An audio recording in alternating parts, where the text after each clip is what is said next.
everybody, this is Taz. Welcome back to Taz's Wig Closet.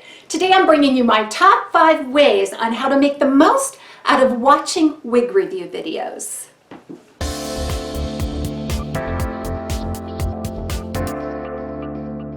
Back when I first started doing wig reviews, there were very few wig reviewers online. And since then, YouTube has really just exploded with a variety of wigs and wig reviewers that are out there online for us to see. We're really blessed to have so many resources in today's world, but that really brings us to a question of like, how do we get the most out of these wig reviews? Which ones should we watch? And how should we watch them? What kind of information should we expect? So let's talk about some of the reasons why we watch wig reviews. I think the number one reason is that we want a real life look at these wigs. The manufacturer's photos are highly stylized, they're all done in a studio, and the descriptions are very short, and so it's very hard to understand what you're getting by a product page that has a photo and a description. When I first started wearing wigs, I looked to wig reviews. I think first of all, I looked to them for inspiration. I didn't know what styles I thought would look good on me. I wanted to see what they look like on real people because I wasn't quite sold on the fact that these wigs could look real and they could look natural and people could be comfortable in them. So I kind of attached myself to a couple wig reviewers that I enjoyed watching. And that really was the catalyst for me starting to do wig reviews. I wanted to share my story. I felt that was really important to do. But I also wanted to share the wigs that I was experiencing so that you could get a first-hand look of at these wigs and be a more informed buyer. The onset of all of these wig reviewers that are coming online is just a telltale sign that times are changing, hearts are changing, the stigma is changing, and that's all good news. Number 5 on my top ways of how to get the most out of watching a wig review. Try to select, you can watch them all, but try to select a few reviewers that share a similar bone structure or face shape, maybe eye color and eye shape, skin tone, overall build, and this will kind of give you somebody to follow that's most like you. Most wig reviewers these days kind of post some of their measurements in their info section below their videos, so really get to know them, and it'll help you decide what that wig is going to look like on you. You also can follow reviewers based on kind of the family of wigs that they review. Some prefer short, some prefer long, some prefer a particular color family like reds, brunettes, blondes. So just be sure that in your arsenal of wig reviewers, and I do consider these tools in a tool belt, make sure that you do have reviewers in that tool belt that are reviewing the colors and styles that you are gravitating towards or that you identify with the most. Number 4 on my countdown of the 5 ways to get the most out of watching wig reviews is know your preferences and take notes. Especially for the new wig wearers out there, I think this is really important. A lot of us seasoned wig wearers, we can watch a review and just sort of tick off the boxes in our mind, but it really takes a while to develop those senses and preferences. But we all need to be very mindful of our preferences while watching wig reviews because it's so easy to get caught up in a beautiful style that we make sometimes maybe a purchase that isn't going to be the best for us. In addition to knowing your measurements and what kind of style type that you're looking for, the one that you most identify with, I believe that you need to know how you feel about permatease, how you feel about density. Do you like lace fronts or monofilament? These are very important things to know about yourself when you go out to look at wig reviews, especially if you plan to use them to help you shop for the wigs. And also, if you have a budget or you're very sensitive to price, some of these additional cut features can really drive up the price, and so it's very important that you have a good sense of that when you're looking. Now, a lot of times the wig reviewers will attach a link in the info section below their video so that you can go out and take a look at prices. I, as a rule, do not list any prices in my videos because prices are always subject to change. So if you are a new wig wearer, go ahead and make yourself a checklist of preferences so that you can have something while you're watching that beautiful wig review and when you're getting sort of caught up and mesmerized by the beauty of the style, that you can sort of start checking off the boxes on whether you think this is going to work for you. Number 3 on my countdown of the top 5 ways to make the most out of watching wig reviews is make sure that you go into watching wig reviews with the right expectations. So let's start with lighting. Every wig reviewer has a different setup in terms of camera and lighting. And lighting can sometimes skew colors. Lighting is the single biggest challenge that a wig reviewer has. And 99% of the time, the true color of that style is probably not going to make it to your eyes. Here's why. As I just mentioned, there's a variety of lighting schemes that can be used. Natural light seems to be very fickle, going in and out of the clouds and so forth. Studio lighting tends to be a little more harsh. From the end user view, it depends on the device that you're using, the monitor, how that's picking up the colors, the number of pixels. It's almost impossible to get a true rendition of the color. In my particular lighting scheme, where I have some natural light coming in the window in front of me, I also have a light ring and flanked by 2 soft boxes, which is your typical setup for wig reviews and for more of a beauty vlogger. It always tends to make the colors look a little bit more bright. So the blondes look a little lighter, a little brighter. So you want to know that. It also depends on your device. So I'm going to go ahead and put up a couple of pictures here. Here's a little demo on some of the variances that you can see regarding lighting of a video, depending on the device that you're using. In the upper right-hand corner, this is my desktop monitor that I'm using. And you can tell where the colors seem to be a little more golden and warm in tone. There seems to be a golden cast throughout the lighting in the room in general. And then in the bottom left is my laptop. And that is the very same frame of the very same video. I'm watching them simultaneously. In that one, the colors look a little more neutral or a little more ashy in tone. Has a little bit more of a cool effect on the room. So this was just an example of how different monitors and devices can project different colors, and there's a lot of different reasons for that. But I just want to set the expectation that sometimes you're not getting the true look at the color, and it's not always the camera or the lighting that the reviewer is using. Also realize that the wig that you're looking at, it looks so beautiful on that reviewer, may not and probably will not look the same on you. We're all completely different. We have different skin tones, eye colors, face shapes, and that's what makes this beautiful though, is because there's a variety of wigs, as many wigs as there are wearers. So take that with a grain of salt and build that into your expectations when watching wig reviews. You also want to expect that there's going to be variances from wig to wig of the same style and color. This is a reality in today's world where these synthetic wigs are mass produced. They're not custom wigs. If they were, we'd pay thousands of dollars for them. And so even though wigs are very expensive, they're relatively inexpensive when you think about everything that goes into making the wig. And if we can get a good result, it's really a great value for us. But the manufacturers, while mass producing wigs may be in different factories and so forth, you're going to see some variance. I think they do a pretty good job of quality control, but I know how disappointing it is when you buy a wig, a style and color, you like it so well, you order a second one, and it's different. It's different in some subtle ways that just don't work for you. Now, if it's defective, you're going to want to send that back.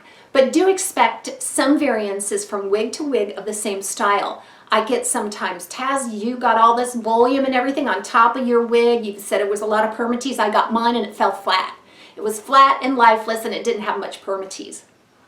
It happens, and that's just the downfall, the pitfalls of being a wig wearer of mass-produced synthetic wigs. So that rounds out our number 3, is to make sure that you have the right expectations when watching wig reviews. Number 2 in my countdown of my top 5 ways to make the most out of watching wig reviews is don't assume anything, ask questions. So everybody's different. We all have a different kind of method or recipe on reviewing styles, right?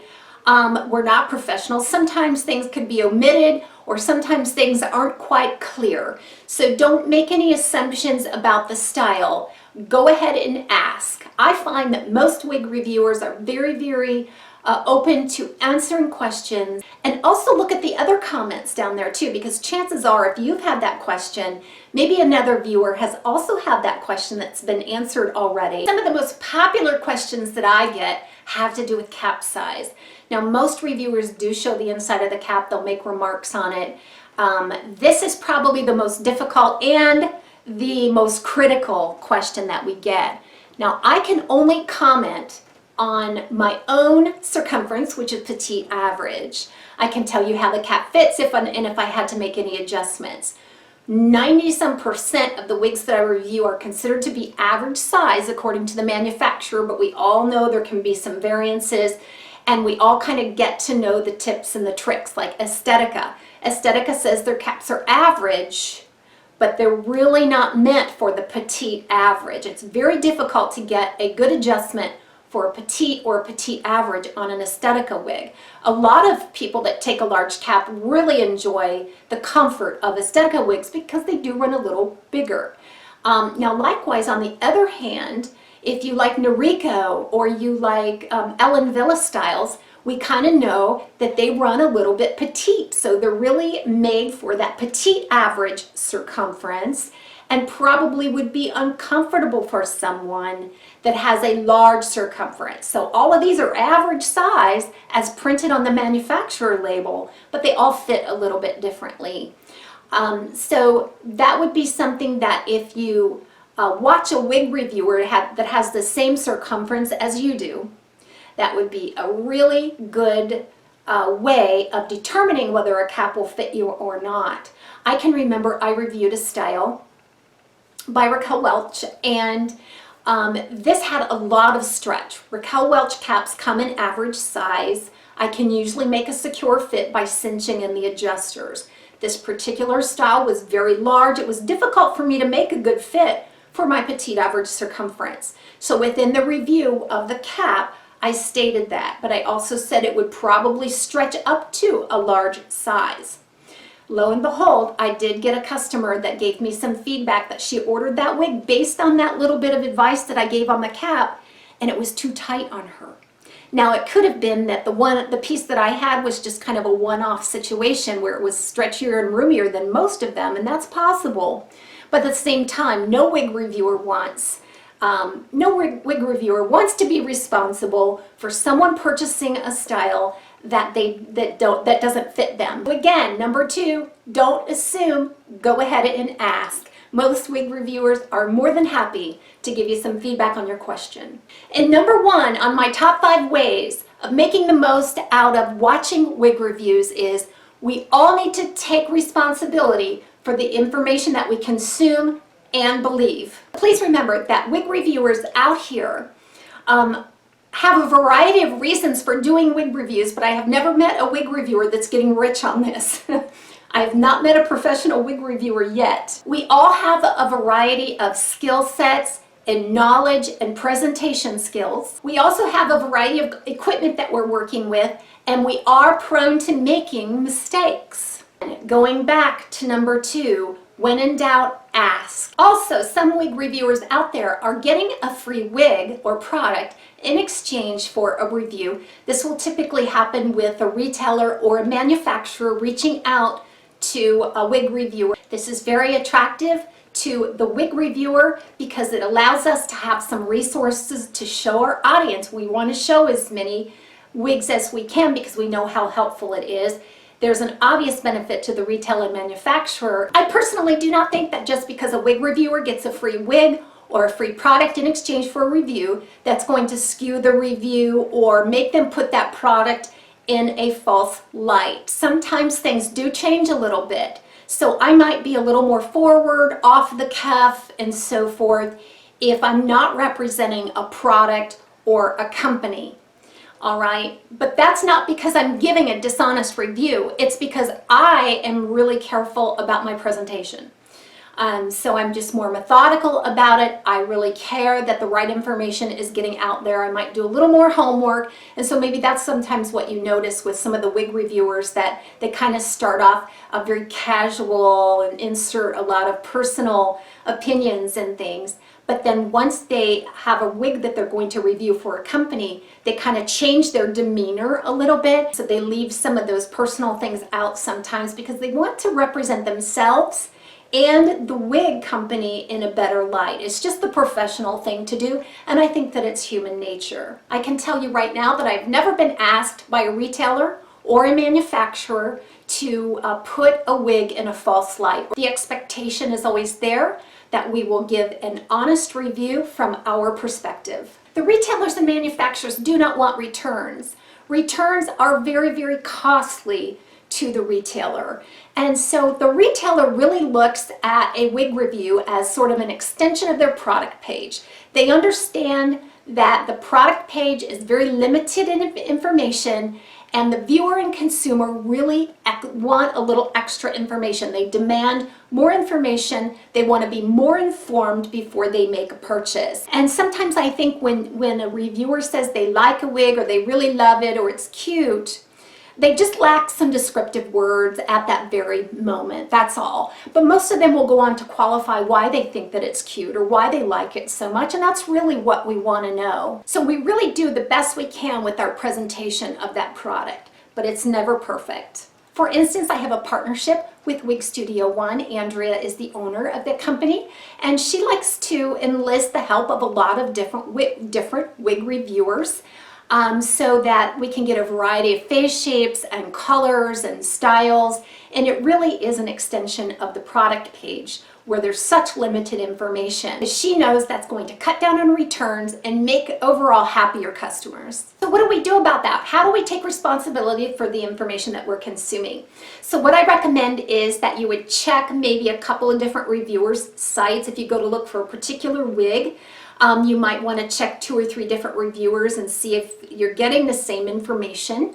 And if you have a specific question about a style to help you clarify it in your mind, go ahead and reach out and ask. If you question the information at all, I would advise you to reach out to the retailer or the manufacturer. So being responsible for the information that we consume and believe is super important on the top way of getting the most out of the wig reviews that we watch. In ending, this wig review gig is not an easy one. It really does take somebody with a service heart and a service nature about them. Somebody that wants to share the joy of wearing wigs. It takes tons of preparation.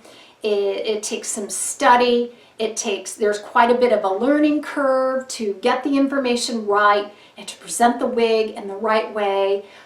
You have, makeup, clothing, there's so much to consider. And sometimes, even if you get a free wig, it doesn't completely defray the cost and the time that it takes to do a wig review. So please, let's share our appreciation to the wig reviewers by giving them a thumbs up, leaving them a kind compliment, and also if their channel is big enough to monetize, take a couple of seconds and watch the ads that come up. This is just another way to help defray some of those costs, and really nobody's paying the mortgage with monetization on their wig review channel, but every little bit helps. And I just appreciate you all so much. I have the most amazing viewers in all of YouTube. You've really nourished and encouraged me along the way, and through some personal struggles as well. It's just been a total blessing in my life. So thank you so much. Enjoy your day, everybody.